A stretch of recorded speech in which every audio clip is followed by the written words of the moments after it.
Welcome to Wrestling Talk in the Shop, where we cover all things professional wrestling, from new wrestling to classic wrestling and everything in between.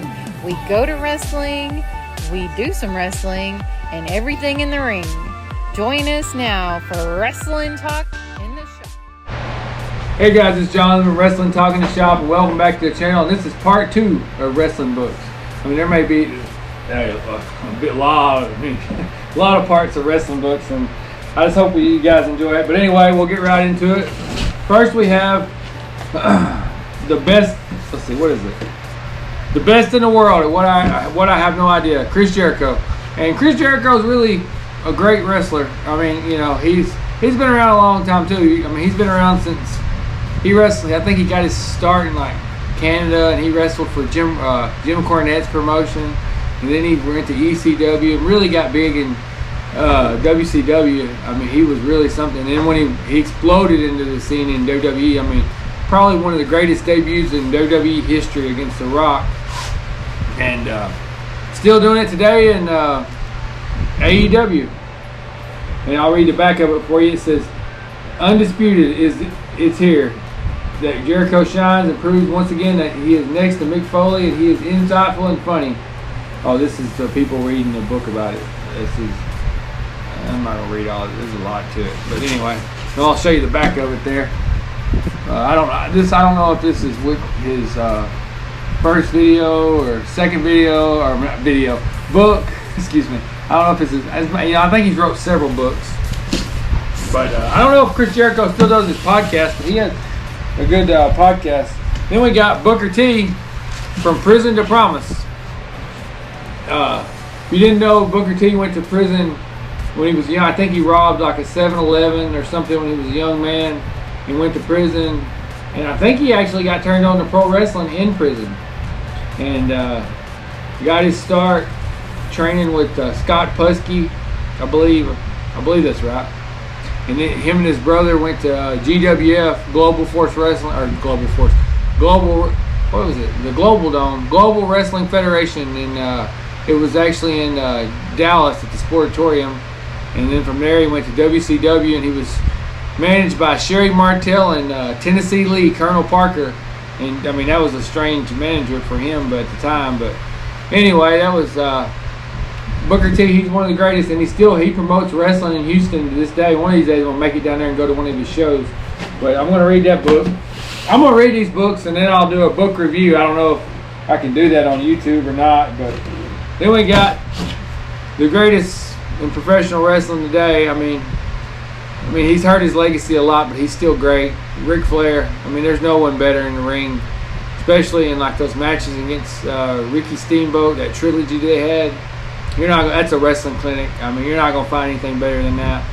But the quote 16-time. I mean, I know he's held it like 21 times, but he's, according to WWE, he's a 16-time world champion. And but you can put his daughter. I mean, his daughter's not as good as he. I mean, I'm gonna say it right now. Charlotte's not as good as Ric Flair. I mean, maybe I'm a little biased because I grew up watching Ric Flair. And John Cena, I like John Cena, but he's no Ric Flair. I mean, he really is. He lived that lifestyle. Maybe that's why he's in the shape that he is now. But this is probably not to be the man, Ric Flair. Definitely going to read that one. That's a WWE book, though. I don't like reading them WWE written books because they tell the version of the story they want you to know. I mean, that's not always the truth. Then we have Cheating Death, Stealing Life, Eddie Guerrero. Another WWE book, must read. Let's see. I'm going to try to read the back of it, but they... excuse me. They got the back of it. They got stickers on the back of it, but that's definitely a Eddie Guerrero, another good one. Gone too soon, but I mean, no one like him out there today. I mean, Then I guess that isn't Jericho. Then we got another Jericho book, Around the World in Spandex, Chris Jericho. This is from Mick Foley. It says, "I was really enjoying this book, empathizing with Chris's path as an inspiring wrestler, laughing out loud at many deaths many dead-on deceptions of some of the more colorful characters in our business. Suddenly, all of that enjoyment stopped as a wave of panic crashed right into my literal ego. I don't know. And I thought, oh well, this book is a better seller than mine. Oh, okay, yeah, that's from Mick Foley. And then I thought, excuse me, I thought that I enjoyed A Lion's Tale. What I liked best about was how Chris Jericho's charm rings through on every page. The book is funny and fast-paced and raw. That is honest in any book written by anybody else we know. That's Bret the Hitman Hart. And I can honestly say that this is one of the best, if not the best, wrestling books I've ever read. That's Lance Storm. And Chris Jericho, I mean, he's probably got millions of stories. He'd probably write another book if he wanted to. I mean, I actually met Chris Jericho. You see a picture of him in the intro. But anyway, then we've got controversial fella here. This is Jimmy Superfly Snuka. And I wonder if he talks about Nancy Argentina in this book. But I bet that would be an interesting story about how Vince McMahon walked in their briefcase with a briefcase full of cash. This old wives' tale. I think he actually does bring it up, But Jimmy Superfly was one of the biggest stars. He was big before Hulk Hogan. I mean, he was never world champion or anything, but he was a big star, household name before, before Hulk Hogan. He really went downhill when Hulk Hogan. He was just uncontrollable. I mean, I watched a video or read somewhere where Buddy Rogers was his handler or whatever, and Buddy Rogers just would call Vince McMahon and say, I can't control him. He's on drugs and and stuff, and just go crazy. And there's no doubt that he murdered that poor girl. And I guess he was proven guilty of it, wasn't he? Or he wasn't able to stand trial because of it or something like that.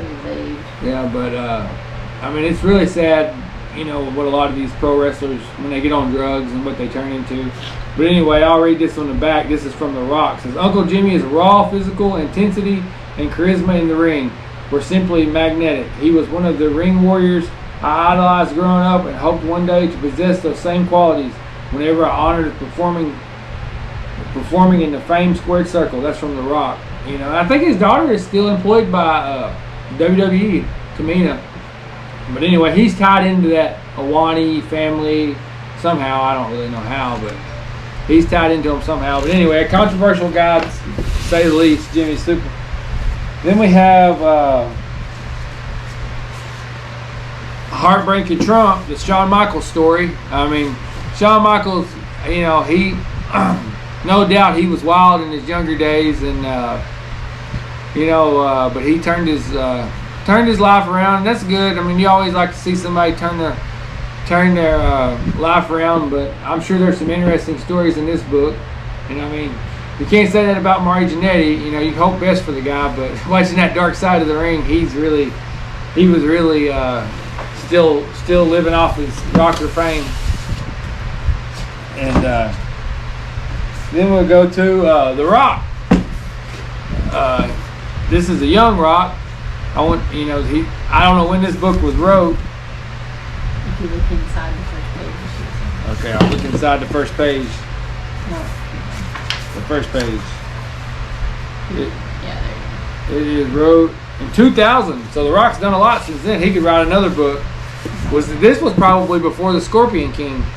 He somewhere right around in there. Yeah, I think this was before the Scorpion King because SmackDown come out. I mean, he was still wrestling, and truly the greatest. I say that about everybody, but The Rock is bigger than pro wrestling.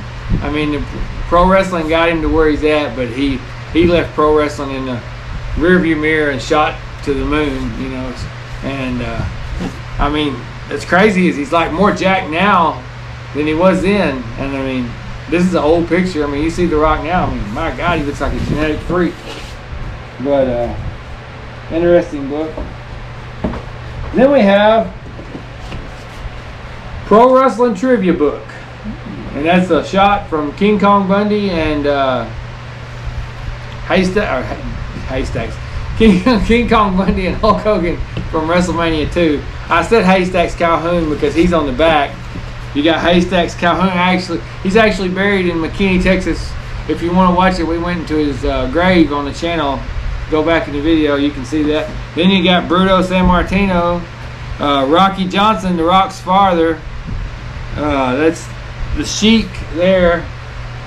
And anyway, ask me some of these trivia questions. Let's just see if we're gonna test my pro wrestling knowledge here. Let's see. Okay. You gotta talk loud so they can hear. You should get this one. What character did Hulk Hogan portray in Rocky 3? Thunder Lips. There's his show him his cape over there. Show him the Thunder Lips cape. Oh yeah. Bought that off Facebook Marketplace. Anyway, cheap plug there. Okay, how does Dusty Rhodes sign his name? How does he sign his name? Sylvester, here's your options. Sylvester Ritter, Ed Witkowski, Virgil Reynolds. Reynolds. Yeah. That's his name. Yeah. Sylvester Riddle. That's a junkyard dog. Okay, let's see. The Monster Factory is run by What is his name? Killer Kowalski, David Schultz, Johnny Hunter, and Larry Sharp. Larry Sharp. Yep. Whose line is this? It will bring out the genius in you. It's Bam Bam Bigelow, David Schultz, King Kong Bundy, or Slick? Slick. King Nope. Kong Bundy. Oh. Okay, what is a Bozark? A midget wrestler, a woman midget wrestler, or an overweight wrestler? A Bozark? Probably an overweight wrestler. No, it's a woman wrestler. Oh. Huh. Okay. That may not be politically